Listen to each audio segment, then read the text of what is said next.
नाही, खऱ्या अर्थानं मी पहिलेही सांगितलं की सगळ्यात प्रतिष्ठेची असलेली ही संभाजीनगरची जागा मराठवाड्याचा प्रवेशद्वार, याच्याकडे सर्वांचं लक्ष होतं. आणि म्हणून ही जागा निवडून येण्यासाठी आमचे सहकारी आमदार असतील, आमचे पदाधिकारी असतील, यांनी प्रचंड मेहनत घेतली.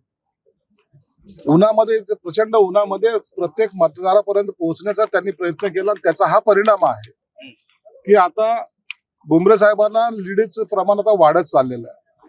ज्यांना असं वाटत होतं की आम्ही निवडून आलो, मग ते कोणी लाडूची ऑर्डर दिली होती, कोणी कशाची दिली होती, आता ते लाडू आम्ही जाऊन खाणार आहोत म्हणून त्याची चिंता आता आम्हाला नाहीये.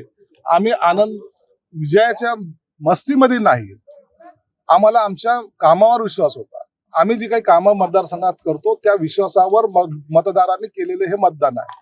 म्हणून हा कल, मतदाराचा कल आम्ही पाहत होतो. काही लोक भविष्य पाहत होते. हा त्यातला फरक आहे.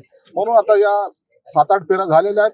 15व्या फेरीच्या नंतर हा निकालाचा कल कुणाकडे आहे एकदम स्पष्ट होईल. 1 लाख मतं क्रॉस झाले. 1 लाख मतं आताच अपडेट आहे. 1 लाख मतं पडले. 11,437 मतांची लीड आली भुमरे. 1 लाखच झालेले. आता पुन्हा आणखी 12 लाख मतं सगळे मोजायचे, 12 ते 14 लाख मतं आणखी मोजायची आहेत. आणि म्हणून जेव्हा आणखी सगळी मतं मोजणे असं सुरू होईल, काही जे काय आम्हाला जे काय पॉकेट्स वाटतात, पश्चिम मतदारसंघ असेल, गंगापूर असेल, वैजापूर असेल, हे सर्व लीड देणारे मतदारसंघ आहेत.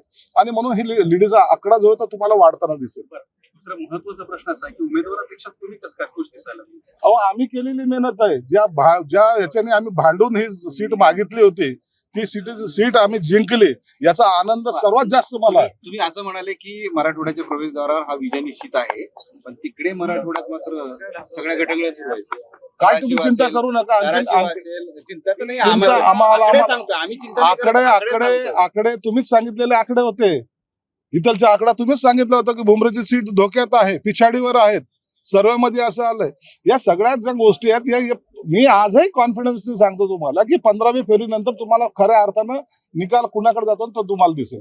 नाशिक मध्ये इकडे हातकणंगलेमध्ये बऱ्याच पश्चिम महाराष्ट्र आणि उत्तर महाराष्ट्र. तुम्ही सांगत होते नारायण राणे पडणार, आले ना.